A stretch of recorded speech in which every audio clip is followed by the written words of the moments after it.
में जुल्म आज हो रहा है और सारी उम्मत मुस्लिमा ने जो सरकार के मालिक है उनके मुकरार में खामोश नजर आते हैं। उसकी वजह यही है कि वहाँ निजाम नहीं है और हुजूर के गुलाम नहीं है। अगर हुजूर के गुलामों की हुकूमत होगी, निजाम मुस्तफा नाफिज होगा, तो फिर डंके की चोट पर जिहाद की बात भी की जाएगी और इस्लाम को गालिब करने की बात भी की जाएगी।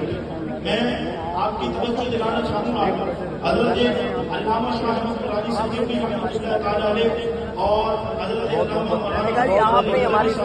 सैयद मोहम्मद अली रज़वी साहब रहमतुल्लाह तआला अलैह जिनका मज़ार शरीफ दरबार शरीफ में बाबशा जिलानी रज़ियल्लाहु तआला अन्हु मौजूद है, मैं दरगाह शरीफ से आया हूँ तो वहाँ उनका मज़ार शरीफ मौजूद है। कुल छह जो है वो अफराद हमारे असेंबली में गए और उन 6 अफराद ने मिलकर खत्म नबूवत सल्लल्लाहु अलैहि वसल्लम के हवाले से असेंबली में कानून पास कराया।